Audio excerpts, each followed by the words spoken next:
은혜 받으실 말씀은 시편 107편입니다.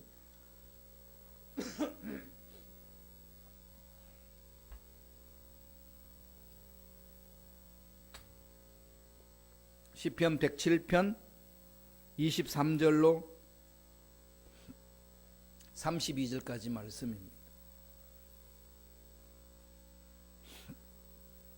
시편 107편 23절로 32절까지 말씀 천천히 합독하시겠습니다. 배들을 바다에 띄우며 큰 물에서 일을 하는 자는 야훼께서 행하신 일들과 그의 기이한 일들을 깊은 바다에서 보나니 야훼께서 명령하신즉 광풍이 일어나 바다 물결을 일으키는도다. 그들이 하늘로 솟구쳤다가 깊은 곳으로 내려가나니 그 위험 때문에 그들의 영혼이 녹는도다. 그들이 이리저리 구르며 취한 자같이 비틀거리니 그들의 모든 지각이 혼돈 속에 빠지는도다. 이에 그들이 그들의 고통 때문에 야훼께 부르짖으며 그가 그들의 고통에서 그들을 인도하여 내시고 광풍을 고요하게 하사 물결도 잔잔하게 하시는도다. 그들이 평온함으로 말미암아 기뻐하는 중에 야훼께서 그들이 바라는 항구로 인도하시는도다. 야훼의 인자심과 인생에게 행하신 기적으로 말미암아 그를 찬송할지로다. 아멘. 한 절 더 읽으셔야죠. 32절 백성의 모임에서 그를 높이며 장로들의 자리에서 그를 찬송할지로다. 아멘. 이 말씀으로 풍랑 속에서 주시는 기적, 풍랑 속에서 주시는 기적이라는 제목으로 연애 말씀을 나누겠습니다. 시편은 150편으로 되어 있지만 권수로는 5권으로 나눠져 있습니다. 구약 성경에 5권으로 나눠져 있는 성경이 뭔지 아시나요? 모세 오경이라고 그러죠. 모세 오경, 모세가 기록한 5권. 공부 한번 해볼까요? 모세 오경이 뭐죠? 괜히 공부하자 그러면 머리 지나죠. 모세 오경은 창세기, 출애굽기, 레위기, 민수기, 신명기 이 5권을 모세 오경이라고 그러고 히브리인들 지금 유대인들은 이 5권 책을 가장 중요하게 생각합니다. 토라, 모든 말씀의 기초가 되는 거예요. 히브리 말로는 토라, 모세 오경이라고 그러죠. 율법을 쓰를 말합니다. 모든 기준은 여기에서 이루어지고 있어요. 그럼 모세 오경 중심으로 모든 예언서나 이런 성문서들이 이렇게 기록이 됩니다. 그 기준이에요. 율법에 기록된 내용 그 중심으로 나가고 십계명도 그 속에 나타나고 그 말씀 중심으로 유럽의 국가의 법이 만들어지고 그 법을 그대로 받아서 우리 대한민국도 그 법을 따르고 일본도 그 법을 따르고 미국도 그 법을 따릅니다. 그러니까 궁극적으로 한 국가의 법의 기초는 이 성경에서 나옵니다. 제일 먼저 인류 사회에서 기록된 법, 십계명 중심으로 그렇게 되어 있어요. 그런 사상이 흐릅니다. 얼마나 그게 충실했냐에 따라서 이제 기독교 국가의 정신을 이루느냐 못 이루느냐 그 차이일 뿐입니다. 근거는 그렇게 되어 있습니다. 근데 그 법에서 핵심이 뭐죠? 강조하는 게 하나님은 창조자시고 우리는 피조물이라는 것. 그리고 하나님은 우리를 사랑하신다는 것. 그리고 하나님의 형상을 입은 사람들은 하나님의 형상대로 존중받아야 되고 사랑받으면서 행복하게 살아야 된다. 이게 핵심이잖아요. 한 나라의 법도 그겁니다. 아무리 법이 무섭고 뭐 법 때문에 사람들이 벌벌 떤다고 그러지만 목적은 사람을 사람되게 행복하게 살아갈 수 있도록 그런 법을 만드는 거죠. 그런 테두리 안에서 살 수 있도록 만듭니다. 그래서 국가나 대통령이나 정치인들은 정말 국민들을 위해서 헌신하는 자들입니다. 자기의 욕구를 충족시키기 위해서 사는 사람이 아니라 쉽게 말하면 그들은 머슴이에요. 우리가 월급 주잖아요. 세금 내어서. 그럼 당당히 그들이 우리를 잘 섬길 수 있도록 잘 섬기는 사람들을 정말 선별을 잘해서 뽑고 뽑고 못한 사람들은 자르고, 이게 다 힘이 국민들한테 있습니다. 민주주의 국가에서의 힘은 국민으로부터 나옵니다. 저와 여러분들이 그런 것을 잘 지혜롭게 잘 활용을 해야 돼요.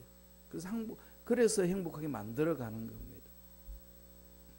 저도 여기 있는 것은 제가 여러분들에게 군림하기 위해서 있는 게 아니라 여러분들을 섬기기 위해서 있는 거죠. 섬긴다는 게 뭘까요? 말씀을 연구하고 하나님의 말씀을 받고 하나님 하신 말씀을 마음판에 새기고 그것을 그대로 여러분에게 전해드리는 직분이 저의 직분입니다. 그걸 소홀히 하면은 삭군이 되는 거죠. 그냥 나 하나의 비전, 나 하나의 꿈, 나의 목적, 나의 욕망을 이루기 위하여서 교회 공동체 담임 목사가 된다. 이건 지극히 잘못된 생각입니다. 그럼 담임 목사는 없어지고 주만 높아지는 거죠. 이게 교회 공동체의 아름다운 모습입니다.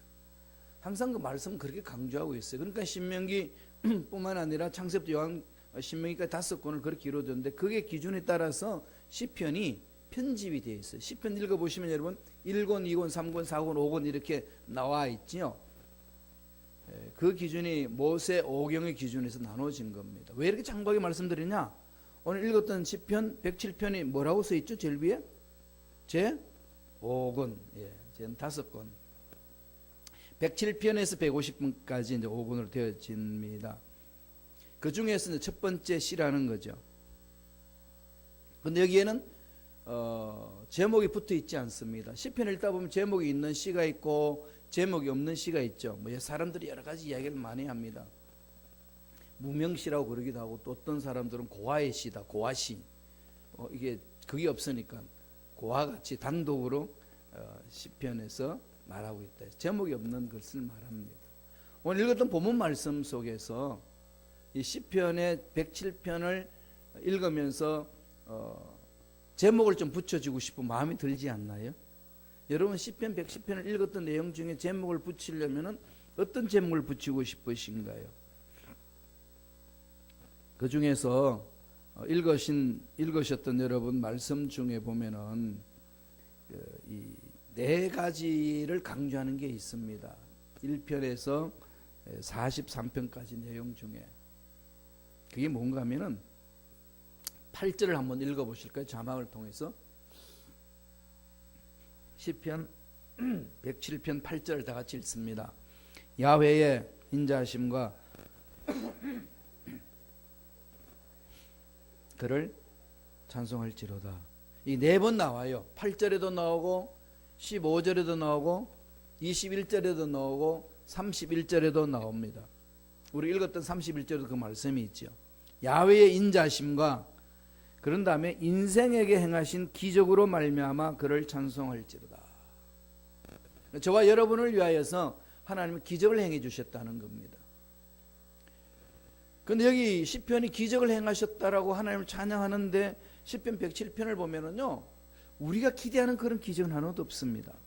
죽었다가 살아났는 얘기, 중병에 걸려서 고침을 받았던 얘기, 전쟁에 나가가지고 적군의 포위를 받았는데도 아무 어려움 없이 살아났다든지, 벼랑간 하늘에서 황금 덩어리가 떨어졌다든지, 시험 준비를 하나도 안 했는데 수석으로 합격했다든지, 이런 내용은 하나도 없어요 여기에. 그런데 왜 오늘 시편 기자는 인생을 위한 기적, 하나님은 인생을 위한 기적을 행하셨습니다, 찬양합시다, 이렇게 이야기를 하고 있을까요? 오히려 내용을 읽어보면은요, 4절에 보면은 광야에서 방황했다고 그러고 10절에서는 흑암과 사망에 앉아있다고 그러고 곤고와 쇠사슬에 매였다 그럽니다. 18절에 가면은 사망의 문, 죽음에 이르렀습니다. 그리고 28절에 오늘 읽었던 본문 말씀 보면은 풍랑을 만나 고생했습니다 라고 읊조리고 있습니다. 그러면서 오늘 31절에는 무슨 내용을 이야기를 하고 있죠? 인생을 위하여 하나님이 기적을 베풀어 주셨습니다, 그 얘기입니다. 애굽에서 탈출할 때는 홍해의 기적, 광야의 기적, 10가지 재앙을 내려가지고 애굽인들이 섬기는 우상신들을 다 깨트려버리는 그 능력 다 보여주셨는데, 오늘 이 시편 107편을 바라보면은 바벨론에 끌려갔다가 바벨론에서부터 탈출하는 내용, 예루살렘으로 귀환할 때에 기록한 그 상황, 그러한 상황을 기록한 내용이 바로 시편 107편입니다.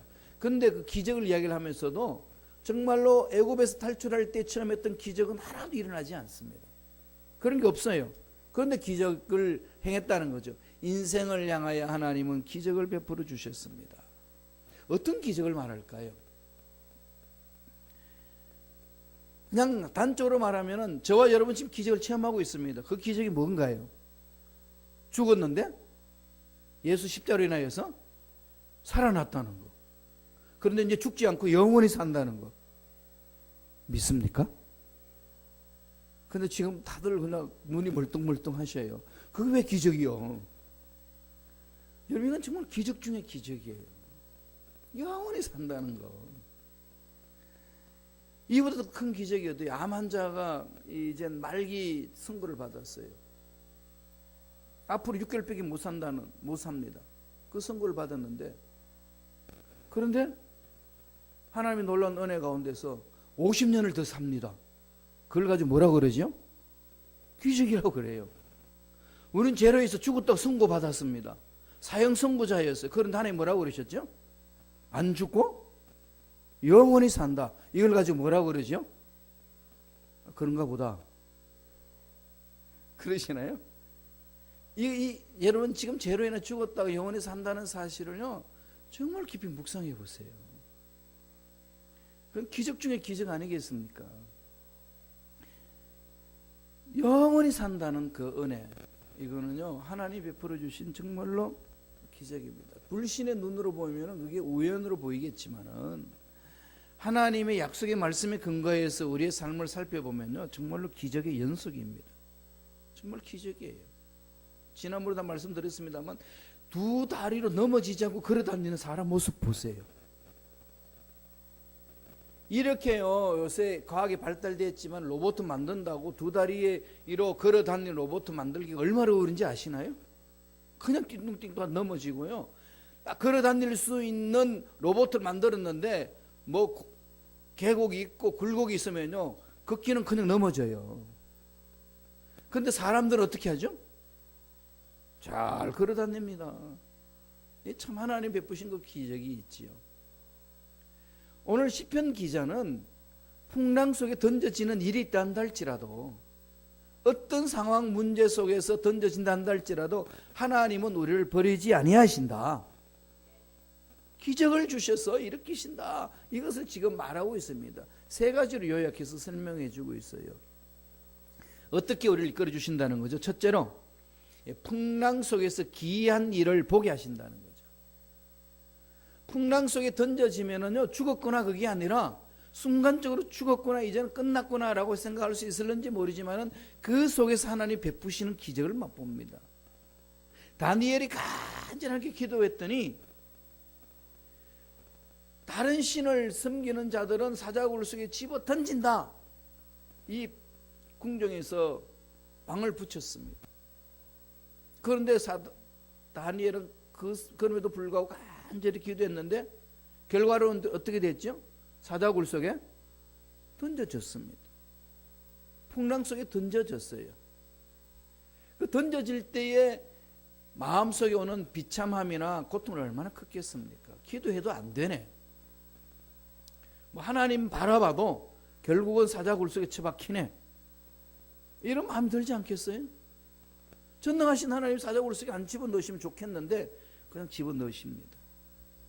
그 떨어지는 순간은 정말로 하나님이 야속하고 나의 기도 응답 안 하시는 것 같고 나와는 아무 상관없이 계시는 것 같았지만 사자굴 속에 딱 던져지는 순간에 비참했지만 놀라운 것들을 보게 합니다.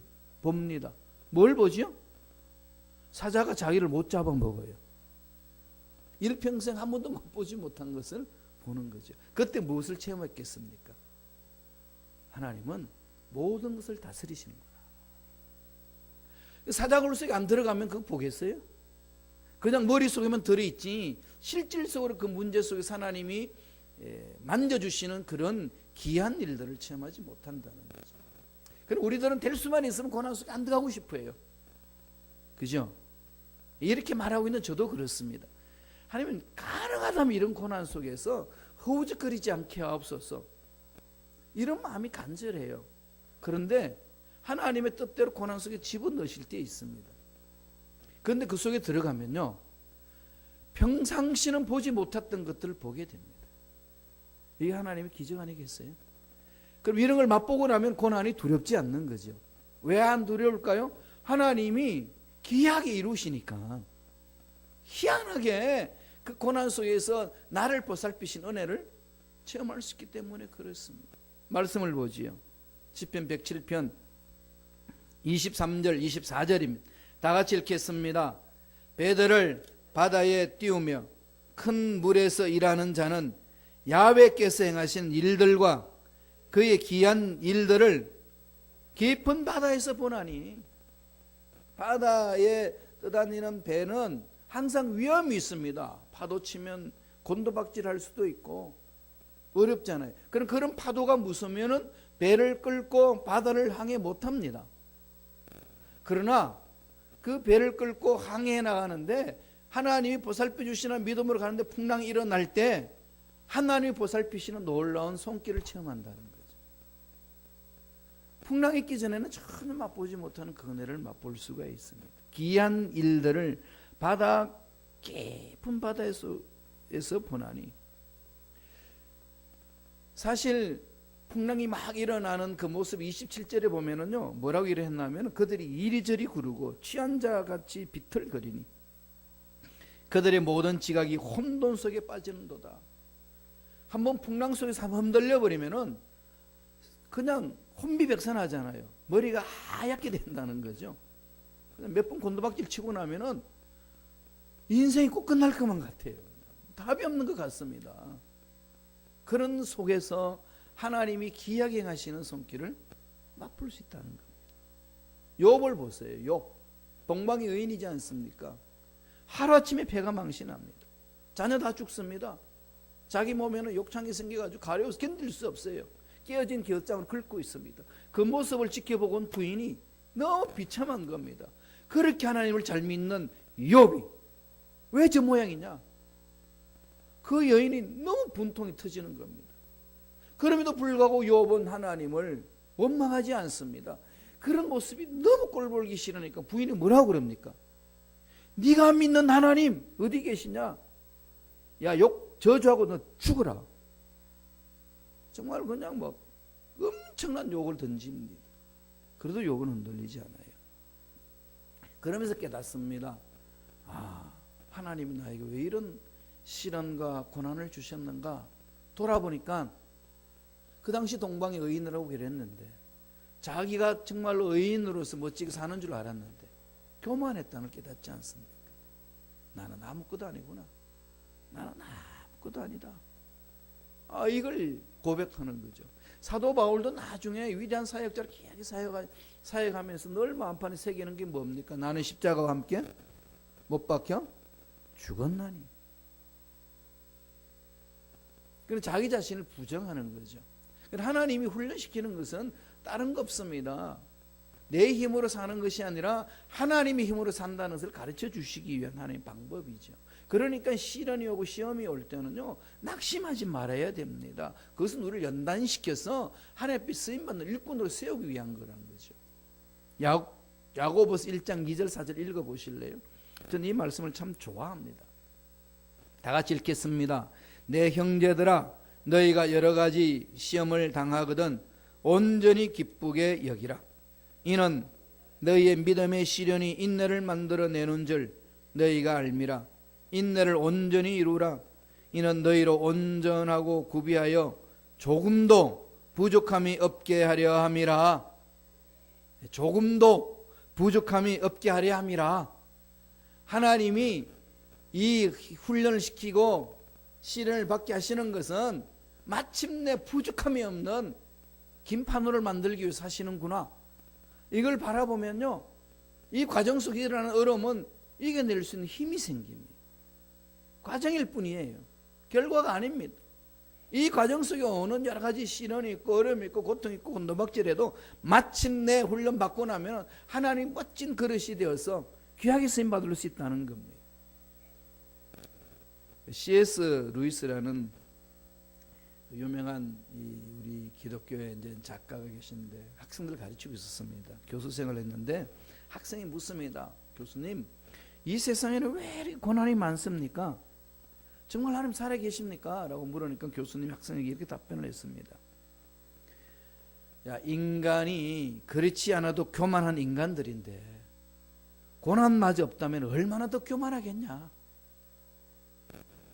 여러분 어떻게 생각하시나요? 하나님 이런 고난을 해도 교만하지 않습니다라는 사람이 있습니까? 그 자체가 교만하죠. 왜 기도를 안 하죠? 왜 매달리지 않을까요? 바빠서 못 매달리잖아요. 왜 바빠서 못 매달리죠? 교만하니까. 아무리 바빠도 겸손한 자는 하나님 앞에 무릎을 꿇고 매달립니다. 귀한 일들을 보여주기 위하여 하나님은 풍랑 속에서 우리를 이끌어 드릴 때가 있다는 것. 시련을 통해서 위대한 일들을 체험하기 위한 것 잊지 마세요. 두 번째로, 하나님 우리 인생에 어떤 기적을 주시나요? 고통 속에서 건져내 줍니다. 그냥 사자굴 속에서 사자들이 나를 잡아먹지 못한다, 다니엘이 그러면 느끼도록 만든 게 아니라 어떻게 하죠? 건져내서 모든 모함에서 다 벗어나게 하잖아요. 욥이 그 고난이 있지만은 하나님이 다 회복시켜서 이전보다도 갑절의 복을 허락해 주시고 이로 말할 수 없는 은혜를 체험하게 해주신다는 거예요. 새로운 것들을 맛보게 해주십니다. 말씀을 보겠습니다. 시편 107편 28절이에요. 다 같이 읽습니다. 이에 그들의 고통 때문에 야훼께 부르짖으며 그가 그들의 고통에서 그들을 인도하여 내시고 매달리게 되는 거죠. 시험이 오고 시련이 있고 고통이 있고 어려움이 있고 힘들면은 두 다리 쭉 뻗고 잘 수 있는 사람은 딱 한 가지밖에 없습니다. 누구죠? 하나님 신뢰하는 자, 아니면 정신 나간 자든지. 하나님을 신뢰할 때만이 여러분 문제에서도 편안히 잠자는 거 아니겠어요? 그렇게 성질 급한 베드로 보세요. 감옥에 들어갔어요. 그리고 얼마나 그냥 이 의리의 돌셉니까? 불의를 못 보는 자인데 어려운 일이 있으면 또 숨어버리는, 정말로 인간의 연약한 감정을 가진 모습입니다. 내일 되면은 사형을 당하는데 밤에 어떻게 하죠? 그냥 골아 떨어져서 잡니다. 코를 골면서 그냥 자는 거죠. 천사가 옆구리를 발로 차가지고 깨웁니다. 흔들어서 깨지도 않아요. 그만큼 깊은 잠에 들어간 것은 하나님만을 신뢰하는 거죠. 하나님이 건져주시는 확신이 있기 때문에. 그러니까 뭐라고 그럽니까? 부르짖잖아요. 고통 때문에 부르짖으니까 그들의 고통 속에서 하나님은 인도하여 내시고, 하나님 반드시 저와 여러분의 어려운 상황에서 건져내주실 줄로 믿습니다. 확신을 갖는 거죠. 시편 50편 지난번에 우리 봤듯이 50편 15절에도 그런 말씀을 하잖아요. 한번 읽어보실래요? 다 같이. 환난 날에 나를 부르라. 내가 너를 건지리니 내가 나를 영화롭게 하리로다. 환난 날에 할 일은 부르짖어요. 부르짖는 사람은 망하지 않습니다. 부르짖는 교회는 절대로 흔들리지 않습니다. 기도하는 민족은 삽니다. 아무리 힘들고 어려워도요, 전능하신 하나님께 매달려 나가면은 인간의 이성을 초월해서 위대한 일들을 이루어 주십니다. 오늘 말씀에도 그러지 않습니까? 시편 107편 29절에 그 말씀을 하고 계십니다. 읽어볼까요? 시편 107편 29절에 읽습니다. 광풍을 고요하게 하사 물결도 잔잔하게 하시는도다. 나를 괴롭히는 그 모든 상황들을 전능하신 하나님이 만져주시면 멈춰진다는 거죠. 답답한 문제, 어려운 환경, 상관하지 않고 믿음으로 밀고 나갈 때에 도저히 안 될 것만 같은 상황들이 하나님 풀어주시고 될 수 있도록 만들어 주신다고 오늘 시편 기자가 고백하고 있습니다. 이러한 은혜를 듬뿍 체험하시길 간절히 축원합니다. 이게 저와 여러분들 삶이거든요. 마지막에 세 번째로 마침내 소원을 이루어 주십니다. 하나님은 마침내라고 중요하잖아요. 아브라함도 나중에 뭐라고 그러죠? 마침내 거부가 되었더라. 이게 정말 중요한 거죠. 힘들고 어렵고 막 가슴이 막 미어지고 조마조마하고 답답하고 막 공허하고 막 그런데 그런 속에서도 하나님을 바라보고 믿고 믿습니다 외치면서 갔는데 때가 되니까 하나님 어떻게 하실까요? 마침내 내 믿음대로 될지어다. 마침내 소원을 이루어 주신다는 거. 하나님은요 절대로 부러지는 자 버리지 않습니다. 매달리셔야 돼요. 과정이다. 아무리 매달려도 그냥 뭐 눈에 보이는 것이 없고 손에 잡히는 것이 없고 귀에 들리는 것이 없고 깜깜할 때도 이것은 하나의 과정일 뿐이다. 나는 동굴 속에 있는 것이 아니라 터널 속에 있다. 언젠가는 터널 끝이 있느니라. 동굴과 터널은 그렇게 차이가 있지 않습니까? 동굴은 꽉 막혀 있고 터널은 어떻게 되죠? 중간은 깜깜하지만은 끝이 있어요. 뚫리는 길이 있습니다. 예수 믿는 사람들은요 터널을 지나가는 거예요. 아무리 어두운 동굴 같은 속에 들어가도 동굴 속에 처박히는 것이 아니고 터널 속에 지나가고 있는 겁니다. 하나의 과정이죠. 말씀을 볼까요? 시편 107편 30절입니다. 다 같이 천천히 한 목소리 읽겠습니다. 그들이 평온함으로 말미암아 기뻐하는 중에 야훼께서 그들이 바라는 항구로 인도하시는도다. 평온함을 주시죠. 하나님이 함께하는 자들의 마음에는 평온함이 있습니다. 그래서 로마서 14장 17절에 사도 바울이 뭐라고 이야기하나요? 하나님의 나라는 먹고 마시는 데 있는 것이 아니라 성령 안에서 의와 희락과 평강이라. 예수 믿으면 문제가 하나도 없어질까요? 예수 믿으면 풍랑은 전혀 없어질까요? 예수 믿으면 앞길이 전혀 막히는 일이 없을까요? 아닙니다. 똑같이 세상 사람들이 경험하는 그 문제 동일하게 경험합니다. 모두가 다 체험하는 거예요. 그러나 하나님의 능력을 믿는 자는 그런 것이 있단다 할지라도 마음에 뭐가 있을까요? 불안하지 않고 평안합니다. 왜 평안할까요? 하나님이 지켜주신다고 확신하니까. 이게 믿는 사람이죠. 그래서 하나님의 의가 마음속에 일어나고 마음에 기쁨이 있고 마음에 평강이 있습니다. 여러분 신앙생활 속에 하나님의 의가 내 마음 살아나지 아니하고 하나님의 희락이 없고 하나님의 평강이 없으면요 그 신앙생활 점검하셔야 돼요. 하나님이 살아계시면 이런 일이 있습니까? 이런 하소연할 때가 아니라요 내가 지금 어떤 신앙 삶 속에 있는지를 점검하셔야 돼요. 그거 그냥 슬렁슬렁 넘어가지 마세요. 꼭 명심하세요. 하나님의 나라는요 불안이 아닙니다. 하나님의 나라는 두려움이 아닙니다. 하나님의 나라는 공허가 아니에요. 하나님의 나라는 희락과 평강입니다. 오늘 말씀에도 그러죠. 그들이 평온함으로 말미암아 풍랑 속에서도 평온함을 주십니다. 하나님이 함께 하시니까. 기뻐하는 중에 기쁨이 있죠. 희락과 평강이 넘쳐나는 하나님의 나라의 요소예요.